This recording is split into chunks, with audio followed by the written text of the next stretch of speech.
Hello everyone, welcome to our YouTube channel 100 show. तो आज की जो वीडियो है वो सेकंड पार्ट है पिछले वाले वीडियो यानी fundamental unit of life cell के बारे में जो हम पढ़ रहे थे। वीडियो ज़्यादा लंबी हो गई इसलिए उसको दो पार्ट में डिवाइड किया गया। तो चलिए सेकंड पार्ट स्टार्ट करते हैं।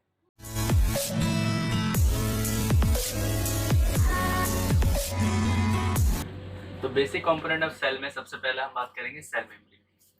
तो सेल मेम्ब्रेन जो होती है वो सेल की आउटर मोस्ट कवरिंग है। ये आप डायग्राम देख सकते हैं। ये जो सेल का जो डायग्राम है इसमें जो सबसे आउटर मोस्ट लेयर जो दिख रही है आपको, यही हमारी सेल मेम्ब्रेन होती है। ठीक है, तो सेल मेम्ब्रेन जो है वो आउटर मोस्ट कवरिंग होती है। दूसरा कि ये जो है ये प्रोटीन और लिपिड से बनी होती है। ठीक, तीसरा जो होती है बहुत ही सिलेक्टिव होती है। देखिए, सेल के अंदर जितना भी मूवमेंट होगा वो सब का सब मेम्ब्रेन के थ्रू ही होगा, यानी मेम्ब्रेन डिसाइड करेगी कि कितने अमाउंट में कोई सब्सटेंस उसके अंदर जाएगा या सेल से बाहर जाएगा। तो यहाँ पर जो हमारी मेम्ब्रेन है वो बहुत ही ज्यादा सिलेक्टिव हो जाती है चीजों को लेकर, इसीलिए सेल मेम्ब्रेन को सिलेक्टिवली परमेएबल मेम्ब्रेन कहा जाता है। ठीक है, तो एग्जाम में क्वेश्चन आता है कि जो सेल मेम्ब्रेन है उसको सिलेक्टिवली परमेएबल मेम्ब्रेन क्यों कहा जाता है। तो इसलिए कहा जाता है क्योंकि मूवमेंट जो होता है सेल के अंदर किसी भी सब्सटेंस का, उस चीज के लिए जो हमारी सेल मेम्ब्रेन है वो बहुत ज्यादा सिलेक्टिव होती है, इसीलिए उसको सिलेक्टिवली परमेएबल मेम्ब्रेन कहा जाता है। क्योंकि सेल मेम्ब्रेन ही डिसाइड करती है कि किसी भी सब्सटेंस का जो मूवमेंट है वो कितने अमाउंट में होगा या नहीं होगा, या सेल से बाहर कितनी चीजें जाएंगी। ठीक है, अब बात कर लेते हैं मूवमेंट पे। तो जो मूवमेंट होता है सब्सटेंस का सेल के अंदर या सेल से बाहर, वो डिपेंड करता है कंसंट्रेशन ऑफ द सराउंडिंग, कि सेल को हमने रखा कहाँ पर है या सेल किस एनवायरनमेंट में है। क्या सेल के अंदर का कंसंट्रेशन ज्यादा है या सेल के अंदर का कंसंट्रेशन कम है। तो पहले हम ये जान लेते हैं कि कंसंट्रेशन क्या होती है। जैसे कोई सॉल्यूशन है, सॉल्यूशन के दो कंपोनेंट होते हैं, एक होता है सॉल्यूट और एक होता है सॉल्वेंट। फॉर एग्जांपल नमक और पानी का घोल। तो नमक और पानी का घोल एक क्या है, सॉल्यूशन है। ठीक है, तो सॉल्यूशन में दो चीजें हो गई, सॉल्यूट प्लस सॉल्वेंट। तो हमने एग्जांपल लिया सॉल्ट प्लस वाटर। तो जो वाटर है वो हमारा सॉल्वेंट है और जो सॉल्ट है वो हमारा सॉल्यूट है। तो वाटर में कितना सॉल्ट है वो होती है उस सॉल्यूशन की कंसंट्रेशन। अगर वाटर में सॉल्ट की मात्रा बहुत ज्यादा है तो वो हाई कंसंट्रेशन कहलाएगा। यानी हाई कंसंट्रेशन का मतलब ये है कि सॉल्वेंट या वाटर कम है, सॉल्यूट यानी नमक ज्यादा है। वहीं पर अगर हम लो कंसंट्रेशन की बात करें तो ये है कि सॉल्यूशन में सॉल्यूट की मात्रा कम है और वाटर की मात्रा अधिक है।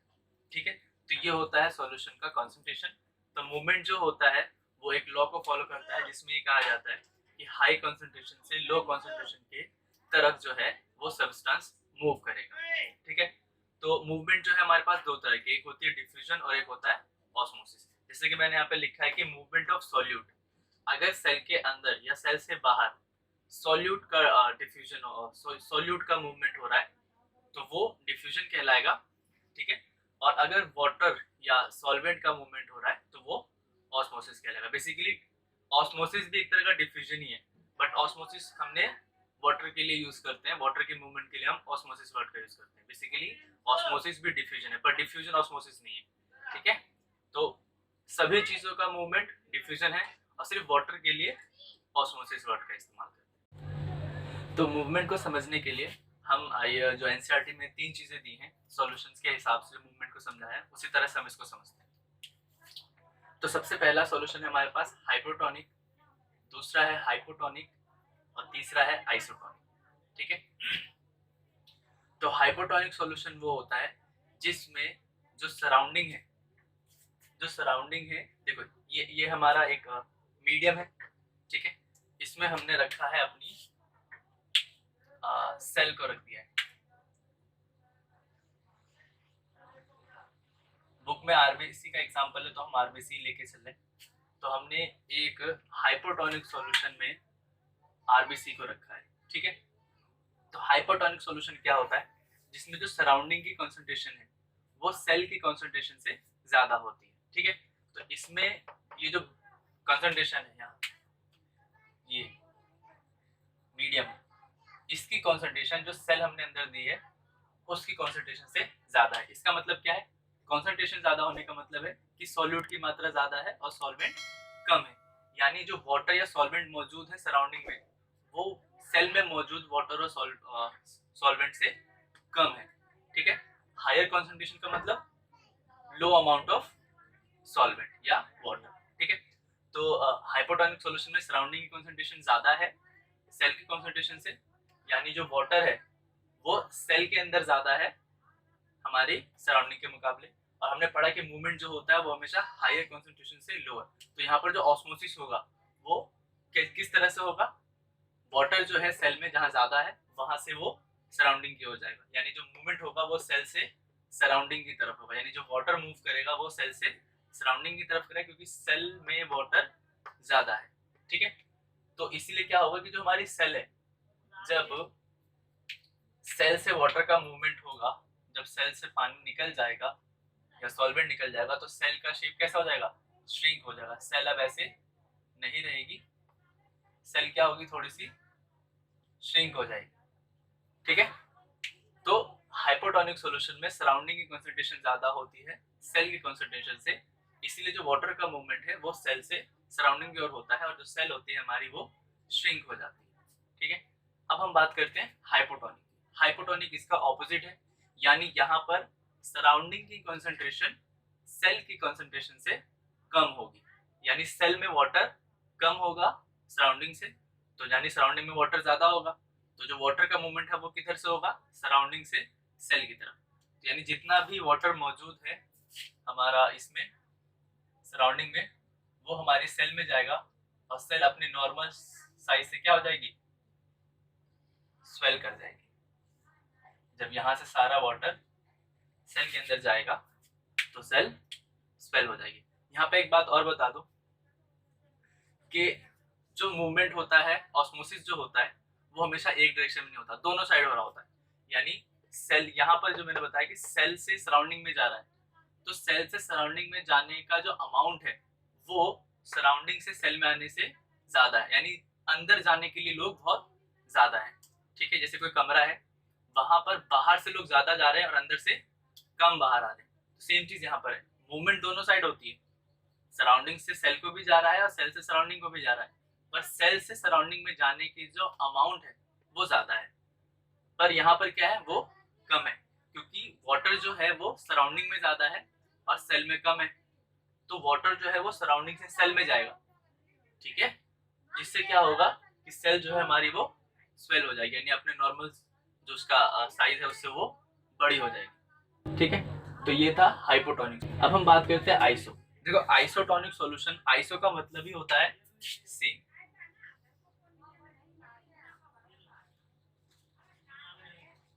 सेम का मतलब ये है कि जितनी कंसंट्रेशन सराउंडिंग में है उतनी ही कंसंट्रेशन सेल की भी है, यानी जितना वाटर या सॉल्वेंट सेल के बाहर है उतना ही वाटर और सॉल्वेंट सेल के अंदर है। इट मींस कि जो मूवमेंट होगा वो सेम अमाउंट में होगा, यानी जितना अमाउंट ऑफ वाटर सेल के अंदर जा रहा होगा उतना ही अमाउंट ऑफ वाटर या सॉल्वेंट सेल के बाहर आ रहा होगा, यानी एक कमरे में 10 लोग अगर गए हैं तो 10 लोग ही बाहर आ रहे हैं। ठीक है, तो इस तरह से हमारा आइसोटोनिक है। तो जो चेंज होगा किसी भी तरह का चेंज नहीं होगा, क्यों, क्योंकि जितना अमाउंट ऑफ वाटर अंदर गया है उतना ही अमाउंट ऑफ वाटर बाहर आया, तो जो शेप है, जो साइज है सेल का, उस पर कोई भी फर्क नहीं पड़ेगा। ठीक है, तो सेल मेम्ब्रेन के बाद जो अगला है वो है सेल वॉल।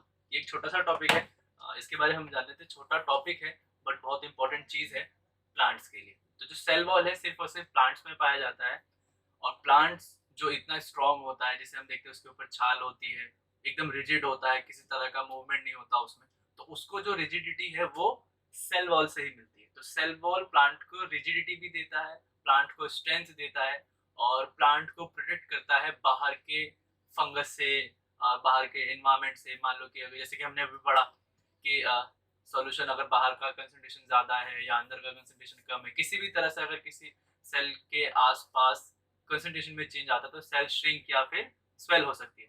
तो सेल का शेप जो है वो चेंज ना हो कंसंट्रेशन के कारण, इसको बचाए रखने के लिए प्लांट सेल में जो सेल वॉल होती है वो यहाँ पर काम आती है। तो प्लांट में जो सेल वॉल होती है या सेल वॉल जो है वो प्लांट के सेल्स को शेप को जो है उसके फिक्स करके रखती है और उसको रिजिड और स्ट्रेंथ प्रोवाइड कराती है। ठीक है, तो सेल वॉल जो है सिर्फ प्लांट्स में पाया जाता है, बहुत ही ज्यादा रिजिड और स्ट्रॉन्ग होता है और ये बना होता है सेल्यूलोज से। सेल्यूलोज एक तरह का कॉम्प्लेक्स फाइबर है, ठीक है, जिससे हमारी सेल वॉल बनी हुई होती है। आपने देखा होगा कि जो जानवर जुगाली करते हैं, जैसे गाय है, भैंस है या बकरी है, तो वो अपना चारा खाने के बाद उसको बाद में उसको फिर चबाते हैं और ज्यादा। वो इसलिए चबाते हैं क्योंकि पौधों में, प्लांट्स में क्या होता है, सेल वॉल जिसमें सेल्यूलोज होता है, तो सेल्यूलोज को डाइजेस्ट करना इतना आसान नहीं है, इसलिए जानवर जो होते हैं उसको और ज्यादा पीसते हैं और ज्यादा पीसते हैं ताकि उसका डाइजेशन अच्छे से हो सके। इसलिए हमें कहा जाता है खाना चबा के खाना चाहिए ताकि डाइजेशन उसका अच्छे से हो सके। ठीक है, हमारे बॉडी में मौजूद अपेंडिक्स जो है वो भी पहले इसी के लिए था, क्योंकि पहले हम कच्ची सब्जियां खाते थे, तो होता क्या था कि उसमें सेल्यूलोज होता था, तो उस सेल्यूलोज को पचाने के लिए जो एंजाइम बनता था वो हमारा अपेंडिक्स से होता था। पर अब तो हम नहीं खाते, तो इसीलिए वो एक तरह से काम करना उस ऑर्गन ने बंद कर दिया, इसलिए उसको वेस्टिजियल ऑर्गन कहा जाता है। तो जो अपेंडिक्स है वो वेस्टिजियल ऑर्गन होता है। ठीक है, दूसरा जो है वो है न्यूक्लियस। तो न्यूक्लियस जो है एक तरह से सेंट्रल पार्ट है, यानी हमारे बॉडी में जितना भी फंक्शन है, चाहे वो रेस्पिरेशन हो, चाहे वो न्यूट्रिशन हो, जितना भी प्रोसेस है वो लगभग किसमें होता है, सेल के अंदर होता है। तो इन सभी प्रोसेस को कंट्रोल कौन करता है, न्यूक्लियस। सो न्यूक्लियस जो है बहुत ही ज्यादा इंपॉर्टेंट पार्ट है इसका, हमारे सेल का, इसलिए उसको सेंट्रल पार्ट बोला जाता है, क्योंकि यही मॉनिटरिंग करता है कि कौन सी प्रोसेस कितना होगी, किस तरह से होगी। इसका कारण ये है कि सेल के अंदर होता है क्रोमोसोम। ठीक है, क्रोमोसोम बेसिकली क्या है कि कॉम्बिनेशन ऑफ डीएनए और प्रोटीन। तो डीएनए प्रोटीन मिलके क्रोमेटिन फाइबर बनाते हैं। ठीक है, वो क्रोमेटिन फाइबर धागे, आप समझ लीजिए धागे को आप बहुत ज्यादा लपेटेंगे तो एक गुच्छा सा बनेगा, तो उसी तरह से वो सारा क्रोमेटिन फाइबर कंडेंस होकर एक क्रोमोसोम बनाता है। तो क्रोमोसोम बेसिकली क्रोमेटिन फाइबर का कंडेंस फॉर्म होता है और क्रोमेटिन फाइबर में हमारा डीएनए और प्रोटीन होता है। तो डीएनए क्या होता है, डीएनए होता है डीऑक्सीराइबोन्यूक्लिक एसिड। डीएनए जो है इसी में पेरेंटल इंफॉर्मेशन होती है, यानी वो सभी इंफॉर्मेशन होगी हमारे पेरेंट्स से जो हमें मिली है, साथ ही साथ उन सभी प्रोसेसेस के कोड्स होते हैं एक तरह से। ठीक है, कोड्स होते हैं जो कि किसी भी फंक्शन को करते हैं, यानी न्यूक्लियस में जो रेस्पिरेशन होगा या जो आपका कैरेक्टर है या जो प्रोटीन बनेगा वो सब और सब डीएनए में मौजूद कोड में फीड होता है। उस कोड को हम बोलते हैं जीन। ठीक है, तो जीन जो है वो यूनिट ऑफ हेरिडिटी है। हेरिडिटी एक प्रोसेस है जिसमें जो कैरेक्टर है वो एक जनरेशन से दूसरे जनरेशन को पास ऑन होता है। तो जो जीन है वो यूनिट ऑफ हेरिडिटी किस तरह की, फंक्शनल यूनिट है, फंक्शनल यूनिट है, यानी जो हेरिडिटी जो होगी वो सिर्फ और सिर्फ जीन के थ्रू होगी, क्योंकि जीन ही कोडिंग होती है जो कि डीएनए में होता है।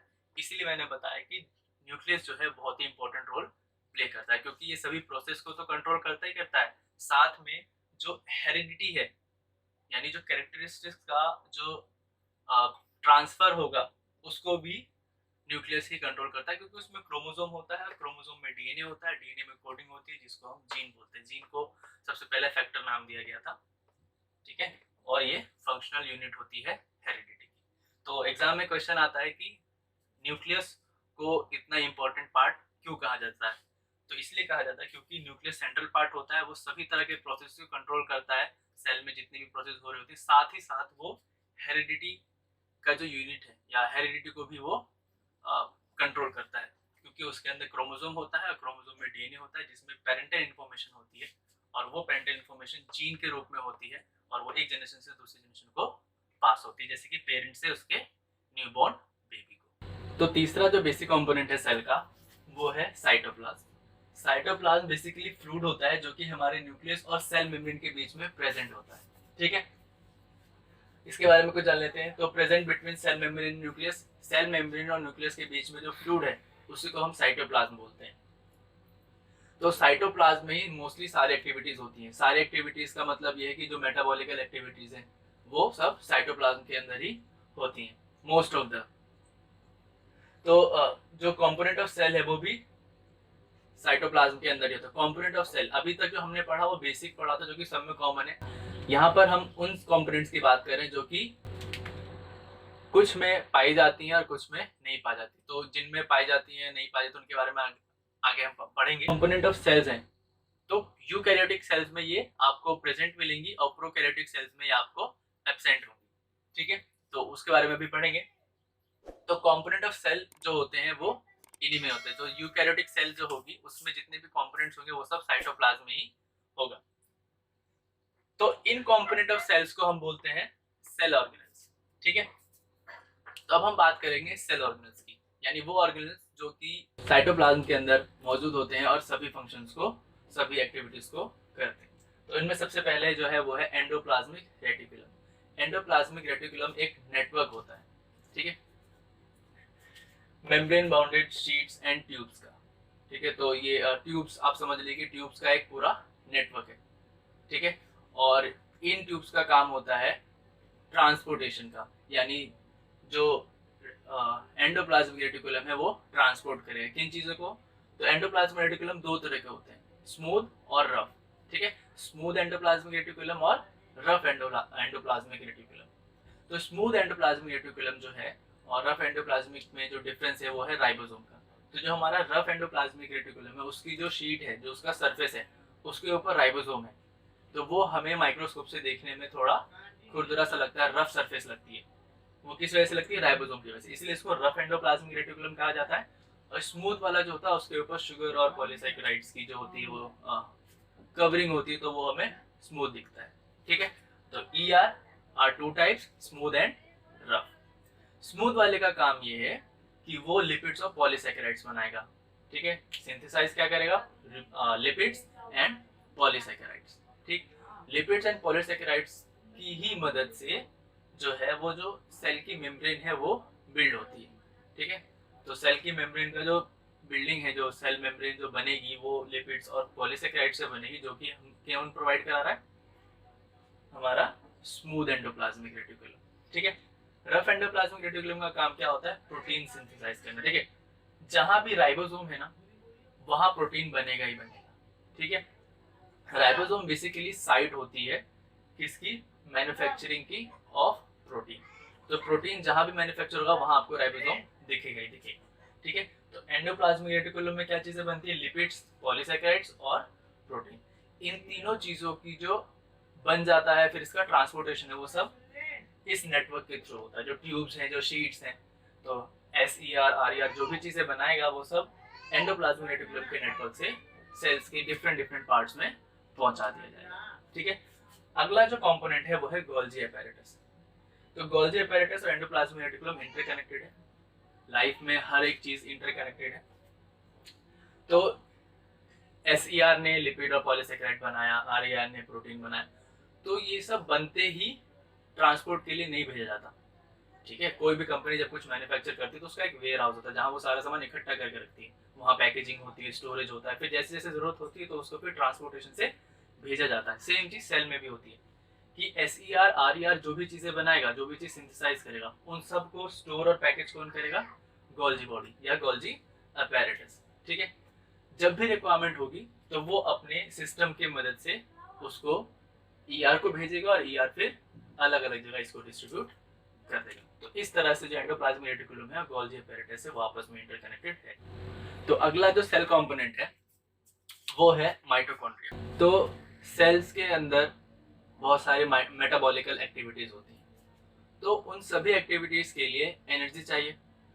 तो वो एनर्जी जो है वो हमें प्रोवाइड कराता है माइटोकॉन्ड्रिया। तो माइटोकॉन्ड्रिया ही एनर्जी की रिक्वायरमेंट्स को फुलफिल करता है, इसी वजह से उसको power house of the cell कहा जाता है। ठीक है, तो माइटोकॉन्ड्रिया का दूसरा नाम power house of the cell भी है, बिजली घर है। तो वो जो एनर्जी फॉर्मेशन होती है उसके अंदर, वो एक करेंसी होती है एनर्जी की, या हम कहें पैकेट्स, उसको हम बोलते हैं ATP। तो ATP के रूप में माइटोकॉन्ड्रिया एनर्जी को फॉर्म करता है। ATP यानी एडिनो ट्राई फॉस्फेट। ठीक है, तो इसीलिए उसको power house of the cell बोला जाता है। उसके बाद है कि सबसे इंपॉर्टेंट चीज कि इसके पास अपना जेनेटिक मटेरियल होता है। तो जो डीएनए और राइबोसोम है वो जेनेटिक मटेरियल होते हैं।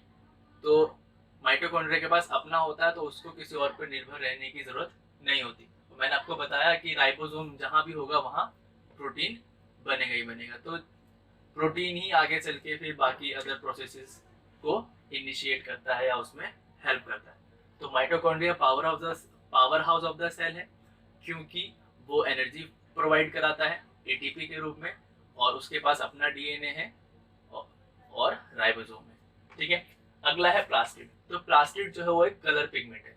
जो प्लांट्स का जो कलर होता है ग्रीन, रेड, जो उनके लीफ का जो कलर होता है, या किसी किसी जगहों पर कलर नहीं होता प्लांट्स में, तो फ्लूट जो होता है, तो वो जो पिगमेंट है वो प्लास्टिड है। ठीक है, तो कलर पिगमेंट होता है, तो वो जो पिगमेंट है वो रेड हो सकता है, ग्रीन हो सकता है, ठीक है, या फिर कलरलेस भी हो सकता है।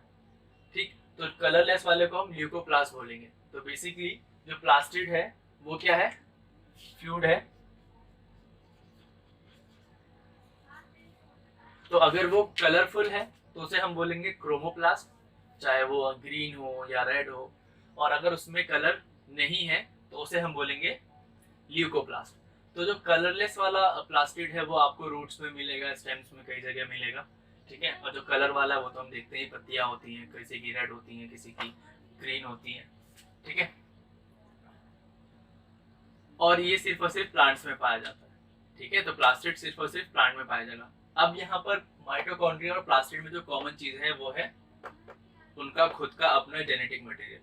तो प्लास्टिड के पास भी अपना डीएनए और राइबोसोम होता है, और माइटोकॉन्ड्रिया के पास भी अपना राइबोसोम और डीएनए होता है। यहाँ पर हम बात करें क्लोरोफिल। तो जैसे मैंने बताया क्रोमोप्लास्ट कलर पिगमेंट है तो क्रोमोप्लास्ट। ठीक है, और अगर ग्रीन है तो वो क्लोरोफिल कहलाता है। और क्लोरोफिल एक ग्रीन पिगमेंट है जो कि फोटोसिंथेसिस का मोस्ट इम्पोर्टेंट पार्ट है। ठीक है, तो फोटोसिंथेसिस में जो सनलाइट को जो एब्जॉर्ब होना होता है या जो ट्रैप करना होता है वो क्लोरोफिल ही करता है। तो फोटोसिंथेसिस की मदद से ही खाना बनता है, तो इसीलिए क्लोरोफिल को किचन ऑफ द सेल भी कहा जाता है। तो अगला जो सेल कंपोनेंट है वो है वैक्यूल्स। तो वैक्यूल्स जो है बेसिकली सेल के अंदर मौजूद एक वेकेंट स्पेस होता है जिसमें वाटर और फ्लूइड्स होते हैं। तो ये जो वेकेंट स्पेस है ये सिर्फ और सिर्फ प्लांट सेल में देखने को मिलता है। एनिमल सेल में या तो एब्सेंट होता है या फिर ये बहुत ही स्मॉल साइज में होगा। पर प्लांट सेल्स में ये लगभग 90% तक जगह घेरते हैं, क्योंकि प्लांट को जो रिजिडिटी है, जो स्टेशनरी, जो वो सीधा रहता है, या उसके सेल की जो शेप है वो चेंज ना हो, यानी बेसिकली जो उसका ऑस्मोटिक प्रेशर है, ठीक है, ऑस्मोटिक प्रेशर को वो मेंटेन करके रखता है। तो वैक्यूल्स प्लांट्स में पाए जाते हैं लार्ज साइज में, ताकि वो प्लांट्स को जो है एक फिक्स शेप दे सके, दूसरा कि वो ऑस्मोटिक प्रेशर को मेंटेन करके रख सके। अगला जो है उसका काम होता है स्टोर वेस्ट प्रोडक्ट। जो प्लांट का अपना वेस्ट होता है, हर प्लांट्स के अंदर फोटोसिंथेसिस होता है, एनर्जी फॉर्मेशन होती है, तो जाहिर सी बात है एनर्जी के साथ साथ उसका बाय प्रोडक्ट भी बनेगा। तो वो बायो प्रोडक्ट जो है वो वेस्ट के रूप में हमारे जो प्लांट्स के जो वैक्यूल्स होते हैं उनमें स्टोर होता है। तो ये हो गई वैक्यूल्स की बात। अब है लाइसोसोम्स। लाइसोसोम बहुत ही इंपॉर्टेंट सेल ऑर्गेनल है एग्जाम्स के हिसाब से भी, जैसे कि माइटोकॉन्ड्रिया है, प्लास्टिड है, क्योंकि इन दोनों के पास अपना डीएनए है। तो इस तरह के क्वेश्चंस आते हैं कि कौन से ऐसे सेल ऑर्गेनल्स है जिनके पास अपना जेनेटिक मटेरियल। उस तरह से क्वेश्चन ये भी आता है क्योंकि इसका दूसरा नाम भी है, जैसे माइटोकॉन्ड्रिया का नाम power house of the cell है, उसी तरह से इसका भी दूसरा नाम है। तो आते हैं इस पे बात करते हैं। लाइसोसोम एक वेसल है, ठीक है, एक वेसिकल है जिसके अंदर बहुत ही पावरफुल डाइजेस्टिव एंजाइम होता है। पावरफुल इतना कि वो किसी भी फॉरेन मटेरियल को, इवन अपने सेल तक को, वो पूरी तरह से डाइजेस्ट कर देता है। तो बेसिकली लाइसोसोम का जो मेन काम है वो यही है कि वो डाइजेस्ट करता है, ठीक है, चाहे वो फॉरेन मटेरियल या खुद की सेल हो। अब यहाँ पर जो लिखा है खुद की सेल यानी digest foreign material and cells, तो यही इंपॉर्टेंट चीज है, यहीं पर हम जानेंगे। होता क्या है कि जब भी मेटाबॉलिकल डिस्टर्बेंस आता है, मान लो कोई सेल डैमेज हो गई या उसमें कोई मेटाबॉलिकल डिस्टर्बेंस आई, कोई काम ठीक से नहीं हो रहा, तो लाइसोसोम क्या होगा, लाइसोसोम बर्स्ट हो जाएगा, लाइसोसोम जो है वो फट जाएगा। अब जब लाइसोसोम फटेगा तो उसके अंदर मौजूद जो डाइजेस्टिव एंजाइम है वो सेल में बाहर आ जाएंगे, और वो पावरफुल डाइजेस्टिव एंजाइम क्या करेंगे, पूरे के पूरे सेल को डाइजेस्ट कर देंगे। तो यानी सेल को डाइजेस्ट करने के लिए लाइसोसोम ने खुद को ही एक तरह से बर्स्ट कर लिया, तो उसने एक तरह का सुसाइड कर लिया। और लाइसोसोम होता है एक बैग लाइक स्ट्रक्चर, तो इसीलिए उसको सुसाइडल बैग बोला जाता है। तो ये बहुत इंपॉर्टेंट क्वेश्चन आता है एग्जाम में कि लाइसोसोम को सुसाइडल बैग क्यों बोला जाता है। तो लाइसोसोम को सुसाइडल बैग इसलिए बोला जाता है कि अगर कभी कोई सेल में मेटाबॉलिकल डिस्टरबेंस आ जाए तो लाइसोसोम जो है वो खुद को बर्स्ट कर लेता है और उसके अंदर प्रेजेंट जो पावरफुल एंजाइम्स हैं वो उस पूरे सेल को डाइजेस्ट कर देते हैं, इसीलिए लाइसोसोम को सुसाइडल बैग बोला जाता है। तो अब हम बात करते हैं इस चैप्टर में सबसे one of the important topic के बारे में कि difference between animal and plant cells. तो बुक में बहुत थोड़ा कॉम्प्लेक्स डायग्राम है, तो मैंने यहाँ थोड़ा सिंपल डायग्राम बना दिया है। आप इसका स्क्रीनशॉट ले लें और आप एग्जाम में भी इसको बनाएंगे तो आपको प्रॉपर मार्क्स मिल जाएंगे। आपको जो ये डायग्राम है इसको बस आपको नीचे वर्ड्स में यहाँ पर आप एक निशान लगा के आप इधर और इधर जो बातें मैं आपको बताऊँ वो आप लिख सकते हैं। बाकी आप बुक की मदद से भी यहाँ पे लिख सकते हैं। पर जो डायग्राम है, डायग्राम ही बहुत बढ़िया डायग्राम है। एक्चुअली ये डायग्राम एनसीईआरटी 8th क्लास के बुक में है, तो मुझे ये डायग्राम काफी सही लगा, तो इसलिए मैं इसी डायग्राम से आपको समझा देता हूँ। तो एनिमल और प्लांट सेल में सबसे पहला डिफरेंस सेल वॉल का। तो प्लांट सेल में सेल वॉल होता है और एनिमल सेल में सेल वॉल नहीं होता। दूसरा सबसे मेजर डिफरेंस वैक्यूल्स का, ठीक है। तो प्लांट सेल में लार्ज वैक्यूल्स होते हैं, बड़े होते हैं। एनिमल सेल में लगभग नहीं भी होते हैं, बहुत छोटे होते हैं, तो आप इसको ना ही दिखाएं तो बेहतर है। तीसरा सबसे इंपॉर्टेंट है क्लोरोफिल। तो जो क्लोरोफिल होता है वो सिर्फ और सिर्फ प्लांट में पाया जाता है क्योंकि वो फोटोसिंथेसिस करता है, और एनिमल सेल में नहीं पाया जाता। प्लांट सेल जो होता है बहुत ही ज्यादा रिजिड होता है, उसकी जो शेप है वो बिल्कुल फिक्स होती है, ठीक है। जबकि जो हमारा एनिमल सेल है वो काफी फ्लेक्सिबल होता है, ठीक है। तो चार बेसिक डिफरेंसेस हैं और बाकी आप डायग्राम बनाएंगे और जब आप इसको लिखेंगे तो आपको पूरे मार्क्स इसमें मिल जाएंगे। तो एनिमल और प्लांट सेल में यही इतना मेजर डिफरेंस है जो आपको याद रखना। बाकी और भी आपको बुक्स में एक्स्ट्रा मिल जाएगा, बट आपको इतना ही याद रखना। तो अब हम जानेंगे थोड़ा और इम्पोर्टेंट टॉपिक इस बुक में, काफी इस चैप्टर में काफी इंपॉर्टेंट टॉपिक्स हैं। तो इनमें से एक है हमारा प्रोकैरियोटिक और यूकैरियोटिक सेल्स में डिफरेंस। तो प्रोकैरियोटिक और यूकैरियोटिक में पहले हम आ जाते हैं वर्ड की मीनिंग पे। तो प्रो का मतलब है यहाँ पर प्रिमिटिव यानी पहले, और कैरियो यानी कैरियन शब्द जिसका मतलब होता है न्यूक्लियस। तो वो न्यूक्लियस जो कि पहले था। तो जैसे कि मैंने बताया कि जब कोई चीज नहीं बनती है तो पहले से ज्यादा कॉम्प्लेक्स और बेहतर होती है, ठीक। तो प्रो का मतलब यहाँ पर प्रिमिटिव, तो वो सेल्स वो न्यूक्लियस जो कि पहले बनी। वहीं अगर हम यूकैरियोटिक की बात करें तो वेल, और कैरियन का मतलब न्यूक्लियस। तो वेल यानी वेल डिफाइंड न्यूक्लियस, यानी अब जो न्यूक्लियस है वो अच्छे से दिख रहा है। यानी प्रोकैरियोटिक सेल में न्यूक्लियस आपको साफ साफ नहीं दिखता क्योंकि उसमें मेम्ब्रेन बाउंडेड न्यूक्लियस नहीं होता है। तो जो प्रोकैरियोटिक सेल्स होती है उसमें मेम्ब्रेन, न्यूक्लियर मेम्ब्रेन एब्सेंट होती है। तो सबसे पहला जो मेजर डिफरेंस होगा प्रोकैरियोटिक और यूकैरियोटिक में वो ये होगा कि जो प्रोकैरियोटिक है उनके पास न्यूक्लियर मेम्ब्रेन एब्सेंट होगी। न्यूक्लियर मेम्ब्रेन एब्सेंट होने की वजह से जो उसका साइटोप्लाज्म है उसमें हमें न्यूक्लियस सही से नहीं दिखता। दूसरी चीज की यूकैरियोटिक में मेम्ब्रेन बाउंडेड न्यूक्लियस होगा। तो आप अगर सेल ऑर्गेनेल्स जो मैंने पढ़ा उसमें काफी जगह पे था मेम्ब्रेन बाउंडेड। तो मेम्ब्रेन बाउंडेड का मतलब ही यही है कि वो यूकैरियोटिक सेल के अंदर मौजूद है, ठीक है। तो जो जितना भी यूकैरियोटिक सेल्स हैं, जितने भी प्लांट्स हैं या एनिमल्स हैं, वो सब यूकैरियोटिक ऑर्गेनिज्म है, यानी उनका जो न्यूक्लियस है वेल डिफाइंड है। उनके जितने भी सेल ऑर्गेनेल्स हैं उन सबके ऊपर एक मेम्ब्रेन है, ठीक है। तो सभी मेम्ब्रेन बाउंडेड है, जबकि प्रोकैरियोटिक में ऐसा कुछ भी नहीं है। तो आज के वीडियो के लिए बस इतना ही। ये 9th क्लास की सेल के ऊपर वीडियो थी। आपको अगर वीडियो अच्छी लगी तो इसको शेयर करें अपने दोस्तों के साथ ताकि उनको भी ये चैप्टर अच्छे समझ में आ जाए। और कोई भी फीडबैक हो तो आप हमें कमेंट सेक्शन में लिख के बता सकते हैं। आप हमारे चैनल पे आए तो अगर वीडियो पसंद आई तो आप इसको सब्सक्राइब करें। आज के लिए धन्यवाद। Have a good